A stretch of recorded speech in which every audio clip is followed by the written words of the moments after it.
Mi hermana Magali, yo le tengo un cariño especial a mi hermana porque cuando la conocí siempre fue muy especial para conmigo, ¿no? O sea, siempre me trató muy bien, fue una que me acogió, me acuerdo, en mi conversión, y por eso yo le tengo un cariño muy especial. Yo la quiero mucho, mi hermana. Ella ni sabe cómo la quiero, pero mi espíritu está contigo, mi hermana.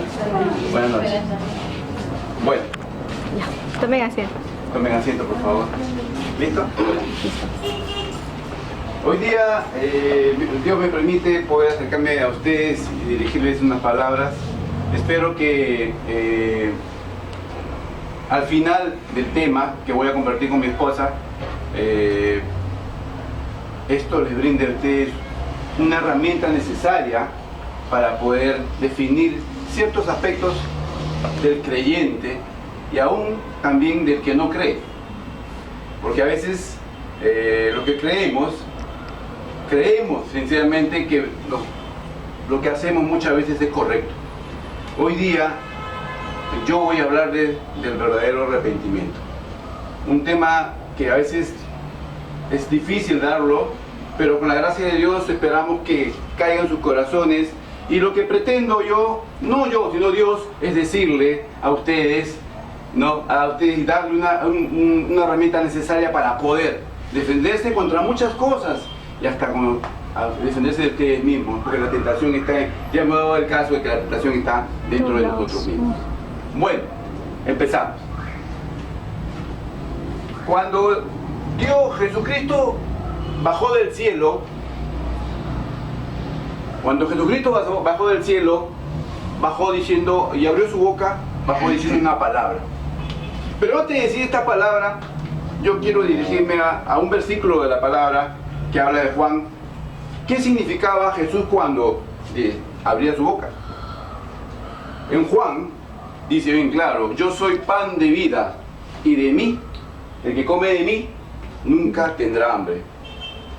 Entonces, cuando Jesús hablaba, no hablaba al intelectual, no hablaba al psicólogo, al psiquiatra, o no te habla a ti que eres especialista en sistemas, o no te habla a ti que eres pues un gran orador como Alan García de repente, un gran orador. No hablaba a ellos. Cuando Jesús abría su boca, hablaba al espíritu de la persona. Porque su padre Juan dice que él era pan de vida y de su boca salía vida, salía espíritu. Quiere decir que Jesús cuando hablaba nunca se dirigía al intelecto humano, al cerebro, al don especial, sino directamente al espíritu del ser, del cual la Biblia habla, que estamos nosotros llenos.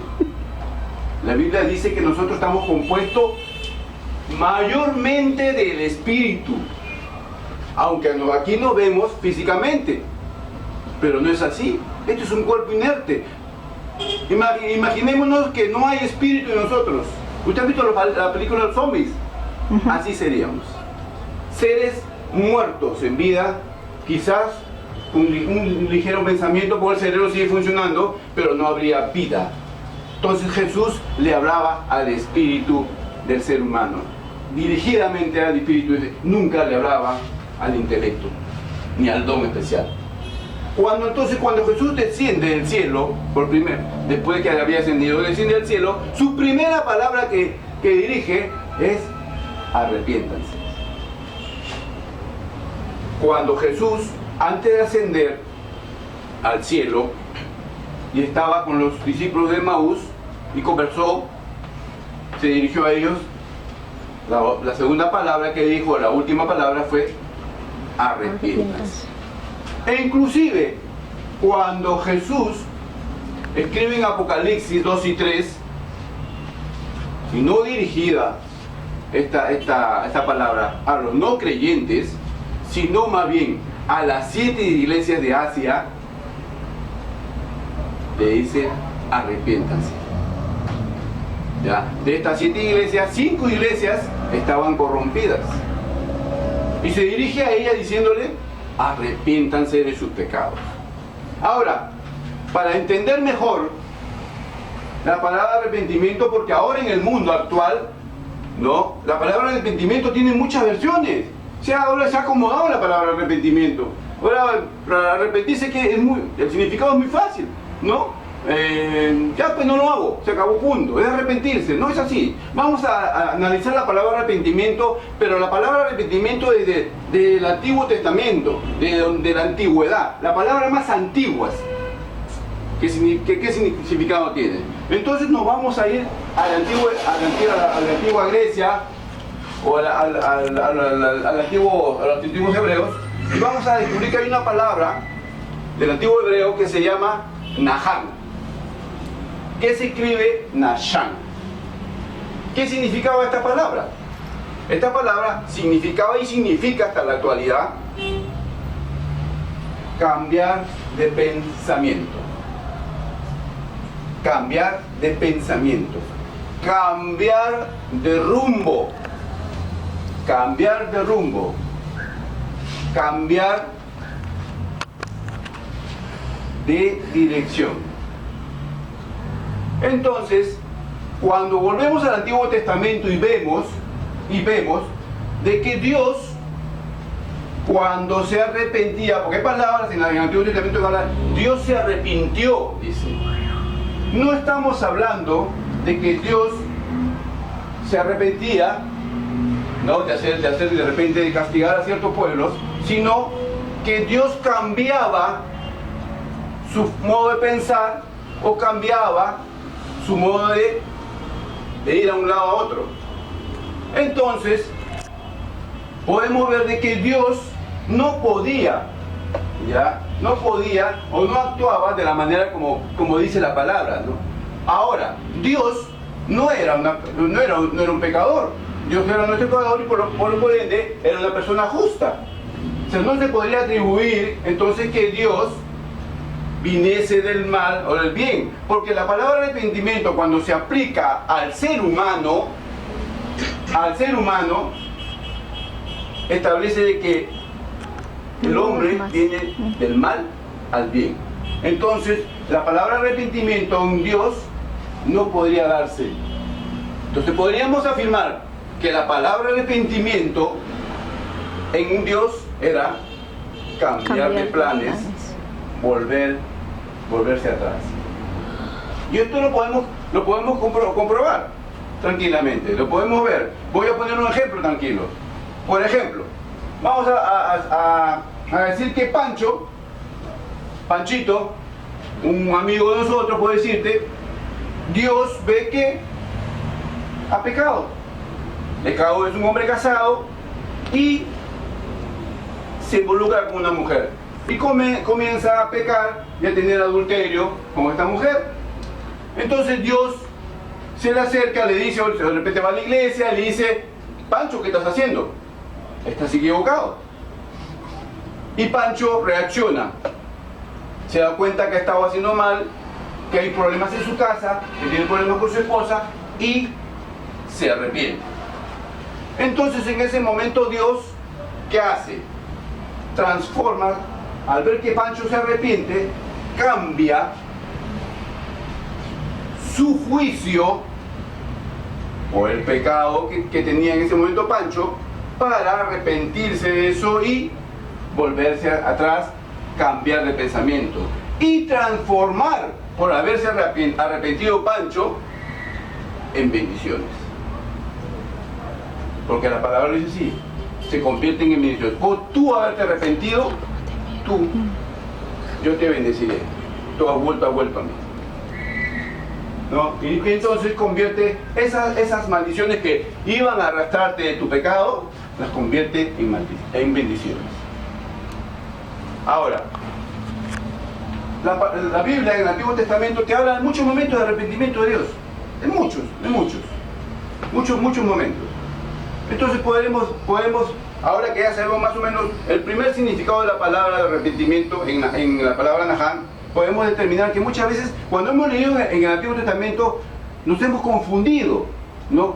Dios era un Dios así tan castigador, tan bravo, decía, no, porque hay mucha gente que he escuchado decir, ¿es así? No, era que no sabíamos qué significaba la palabra arrepentimiento. A veces veíamos un Dios duro, es decir, leemos en el Antiguo Testamento, es un Dios duro. No, no era así, sino que no sabíamos qué significaba.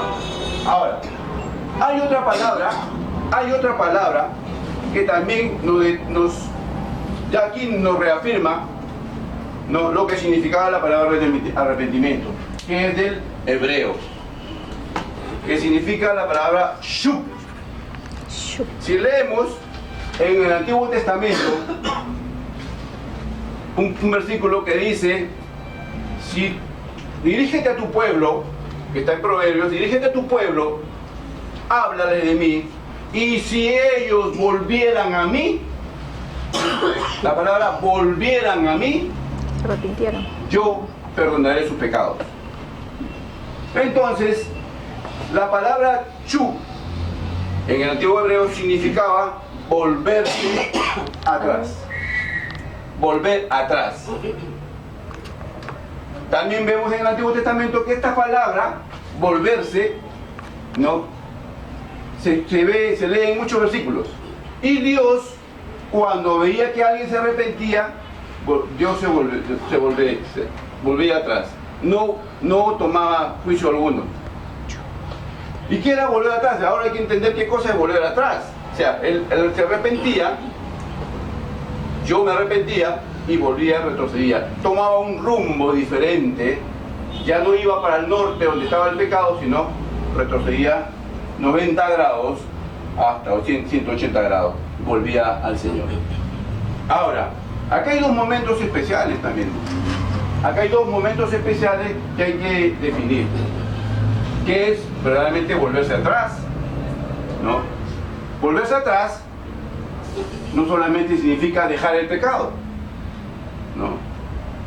Yo me arrepiento, ¿no?, como muchas personas vemos en la actualidad. Muchas personas en la actualidad efectivamente dejan el pecado, dejan de hacer cosas, por ejemplo, ¿no? Por ejemplo, el que le gusta el café y el doctor dice: no puedes tomar café porque te va a hacer daño. Y él insiste tomar café, y Dios dice: no tomes café porque te va a hacer daño para la salud. Y él, bueno, dice: no tomo café, y deja de tomar café. Los que son alcohólicos dejan de tomar alcohol, ¿no? Los que ven pornografía dejan de ver películas pornográficas. Pero no todo queda ahí, ¿no? No todo queda en que yo ya no lo hago. ¿Por qué por ejemplo, voy a poner un ejemplo? Los mormones son muy especialistas en esto. Los mormones se les conoce por prohibir muchas cosas a sus discípulos, por decirles. Los mormones dejan de hacer cosas, les prohíben los que pertenecen a los mormones dejan de hacer cosas, pero les prohíben, digamos. De allí no los llevan a más, ¿no? Entonces, volverse atrás o arrepentirse es no solamente girar 90 grados, sino girar 180 grados. Volverse hasta Dios. Ese es el verdadero arrepentimiento. O sea, yo me vuelvo, me convierto, ya no pienso así y retrocedo y hago mi giro de 90 grados, dejo de hacer la maldad para dirigirme a Dios. ¿Qué hago? Comienzo a convertirme, comienzo a aprender, a discipularme y al final me dirijo a Dios. Me dirijo a Dios. Entonces, la palabra arrepentimiento tiene dos significados o tres significados claves, ¿no? Claves que son dejar de hacer una cosa, volverse hacia atrás, ¿no? Que Dios utiliza para poder perdonar tus pecados. Ahora, vemos que muchas veces en la palabra, como lo volví a repetir, se ha confundido el juicio de Dios muchas veces. Se ha confundido también cómo se convertían ciertos pueblos, ¿no? Y entonces, ahora podemos ya ver claramente qué es la palabra arrepentimiento. Ya sabemos cómo actuaba Dios. Ya sabemos qué es verdaderamente arrepentirse, ¿no? Ahora, no sé si hasta aquí hay una pregunta, que quisieran saber algo, ¿está claro? No lo sé. Sigo adelante. Ya. Ahora, hay un punto importante. Hay un punto más. Ahora, la palabra arrepentirse es una palabra, es un don que viene de Dios. Es un don que viene de Dios. Entonces, también se reconoce como una palabra especial, una palabra que tiene una condición de pacto. La Biblia nos habla de que la palabra arrepentimiento es un pacto con Dios. Y está escrito en la Biblia. La palabra arrepentimiento, al ser un pacto con Dios, Dios te permite y te dice cuando tú estás pecando, puede decirte, tú estás pecando en este momento, Él ve que tú quieres pecar y Él te está llamando, está diciendo, oye, te estás desviando del camino. No, mira que te estoy llamando, mira que te estoy diciendo, mira que te estoy avisando. Sin embargo, tú no haces caso. Y al ser un pacto, según la palabra de Dios, tú dejas de recibir bendiciones. Y Él, según la palabra, te entrega a tu libertad y comienzas a desviarte el camino y a sentir tus consecuencias de tus actos. Dios, ¿qué hace? Según la palabra. Y podemos leerlo de repente en Proverbios. A ver. Vamos a leerlo en Proverbios. Hermana Margot, ¿me puede ayudar? Proverbios.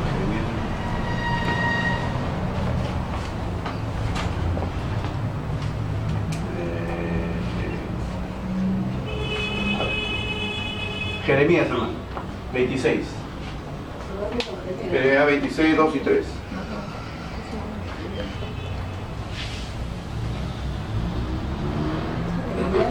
...26, 2 y 3.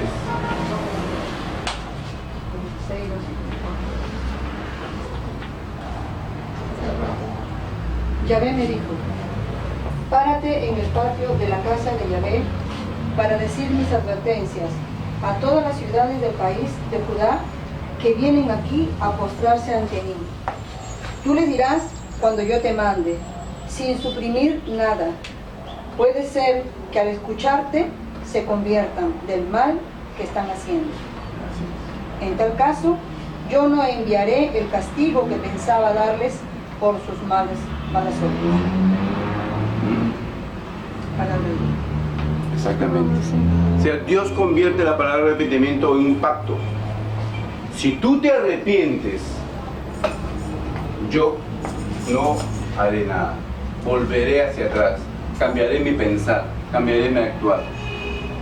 Pero si no, te entregará a tus enemigos, porque tenemos enemigos. ¿Quién de ustedes no tenemos enemigos? Te entregará libremente porque tú no has escuchado.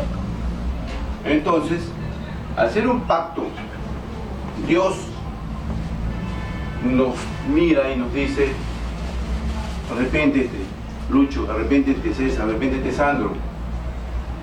Si tú le haces caso, aunque tú estés allí, ya con tus enemigos, basta con que levantes tu voz y Él volverá a sacarte. Y dice la palabra de Dios que te bendecirá mucho más.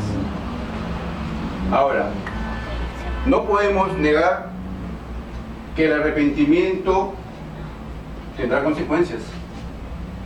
Tiene consecuencias. Tenemos que ser consecuentes con nuestros actos.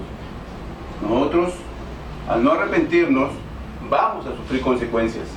Consecuencias en nuestra familia, en nuestro trabajo, con dinero, porque no nos hemos arrepentido verdaderamente. El arrepentimiento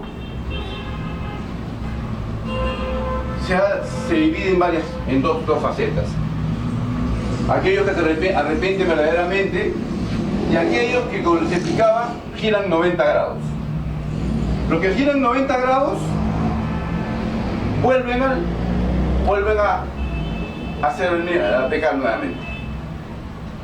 ¿Y qué pasa? Se les conoce como aquellos que se arrepienten con lágrimas de cocodrilo. No se han arrepentido, ¿no? Y esto le pasó a Jesús, a Judas. Cuando Judas entregó a Jesús, supuestamente Judas se arrepintió. Tiró las monedas, todo, y se arrepintió. Pero Judas nunca se arrepintió. Lo que Judas sufrió fue un remordimiento. Yo les aseguro que si Judas se hubiera arrepentido verdaderamente, de corazón, hubiera dado su vuelta, a pesar de las consecuencias que seguramente por sus actos hubiera sufrido, Dios lo hubiera perdonado. Pero Judas no optó por eso, sino sintió remordimiento. Y el remordimiento lo llevó ¿a dónde? A la muerte. Porque el pecado te lleva a la muerte, definitivamente. Y el que no se arrepiente verdaderamente, el que no gira a 180 grados, sencillamente va a la muerte. Va a decir que se arrepienten solamente con lágrima de cocodrilo. ¿No? Entonces no podremos evitar al no arrepentirnos verdaderamente de las consecuencias de nuestros actos. Definitivamente. Van a haber consecuencias, ¿no? Ahora, por ejemplo, yo le voy a poner un ejemplo acá. ¿Qué hace que se rompa un pacto, por ejemplo? Para explicarle más lo que significa la palabra pacto en el arrepentimiento. Sencillamente, el no cumplir con los mandatos de Dios, por ejemplo, el adulterio, ¿no? Por ejemplo, tengo un empleado ladrón, ¿no? Y aunque me jure que me arrepiento, le vuelvo la plata, tú no puedas confiar en él, porque se rompen muchas cosas, ¿no? Y Dios también lo hace contigo. Si no te arrepientes, Dios no te va a bendecir, no va a confiar en ti como tú lo harías, ¿no? Que tienes manos de ahí, tú tienes una empleada y te roba tu joya, por más que se arrepienta, vas a sufrir una consecuencia. No vas a confiar en ella, ¿no? Para que confíe en ella, vas a tener que hacer muchas cosas. Ahora,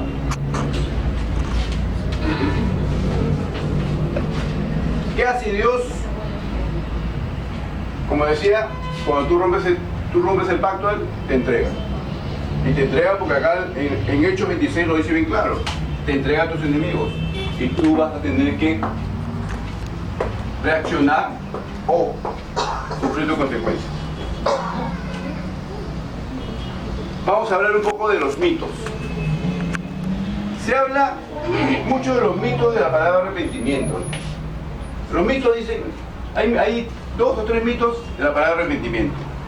Uno de los mitos de un arrepentido es de que yo me arrepiento, ¿no? Lloro, pero no hago nada más que eso. Como decía, lágrima de cocodrilo. Pero ¿qué pasa? Lo voy a poner como ejemplo. Cuenta un sacerdote de que una señora va y le cuenta que su esposo la estaba engañando, ¿no? La estaba engañando. ¿Y la engañaba con quién? Con su secretaria. Entonces el sacerdote va, se acerca y le dice, oye, Lucho, ¿qué te pasa? ¿Qué pasa? Que por aquí, por ahí. Y él, sí, señor, discúlpeme, padre, lo he engañado, efectivamente, no lo vuelvo a hacer. Entonces, pues el padre, pues, lo convino, ¿no? A arrepentirse, aparentemente se arrepintió y se fue a... Ya no lo vio el padre. Pasaron 30 días y se volvió a encontrar con la señora en la iglesia y le llama, Rita, ven acá. Dice, ¿qué tal tu esposo? ¿Cómo va con tu esposo? ¿Cuál? Bueno, las cosas van bien. Pero le dice, ¿usted cree que se ha arrepentido verdaderamente, padre? ¿Y por qué me preguntas eso? Porque sí, la secretaria en su oficina. Entonces el padre dice que se acercaba donde Lucho y le dice, pues, oye,